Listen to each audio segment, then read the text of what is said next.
கால நேர அவசரத்துக்கு ஏத்த மாதிரி சட்டுப்புட்டுன்னு ஒரு வெஜிடபிள் குருமா எப்படி செய்யறதுன்னு பார்ப்போமா. இதுக்கு ஒரு குக்கர் பேன்ல நல்ல 2 டேபிள் ஸ்பூன் தாராளமா எண்ணெய் எடுத்துக்கோங்க.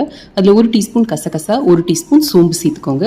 கூடவே ஒரு சின்ன துண்டு பட்டை, 2 கிராம்பு, 2 ஏலக்காய் சேர்த்துக்கோங்க. ஒரே ஒரு பிரியாணி இலையும் சேர்த்துக்கோங்க. இது கூட ஒரு அன்னாசி முக்கும் சேர்த்துக்கோங்க. கொஞ்சமா கல்பாசி சேர்த்துக்கோங்க.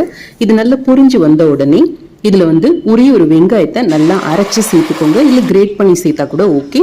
இது கூட ஒரு டேபிள் ஸ்பூன் அளவுக்கு இஞ்சி பூண்டு விழுது, 3 தக்காளியை இந்த மாதிரி நல்லா விழுதா அரைச்சு சேர்த்துக்கோங்க. நீங்க வெங்காயத்தையும் தக்காளியும் ஒன்னா கூட அரைச்சு சேர்த்துக்கலாம். இப்ப இதுக்கு 1/4 டீஸ்பூன் மஞ்சள் தூள், 1 டீஸ்பூன் மிளகாத்தூள், 1 டேபிள் ஸ்பூன் அளவுக்கு தனியா தூள் சேர்த்துக்கோங்க. 1/2 டீஸ்பூன் அளவுக்கு கரம் மசாலா தூளும் சேர்த்துக்கோங்க. இப்போ உங்களுக்கு விருப்பமான காய்கறி சேர்த்துக்கலாம். நான் இங்க உருளைக்கிழங்கு, கேரட், பட்டாணி 3 சேர்த்திருக்கேன். இது கூடவே 1 டேபிள் ஸ்பூன் அளவுக்கு நறுக்குன கொத்தமல்லியோட தண்டு சேருங்க, நல்ல ஃபிளேவர் கொடுக்கும். இப்ப தேவையான அளவு உப்பு போட்டுட்டு 2 கப் தண்ணி சேர்த்து நல்லா 2 விசில் வேக விட்டு எடுத்துட்டீங்கன்னா போதும். ஹை ஃபிளேம்ல உங்களோட குருமா ரெடி ஆயிடும்.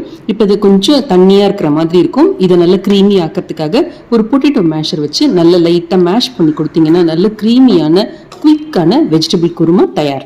பத்தி, பூரி, இடியாப்பம், ஆப்பம் எல்லாத்துடையும் சூப்பரா இருக்கும் இந்த குருமா. அன்பா இதை உங்களுக்கு செஞ்சு கொடுத்த உங்களுக்கு ஒரு தேங்க்யூ சொல்லிட்டு என்ஜாய். தேங்க்ஸ் ஃபார் வாட்சிங்.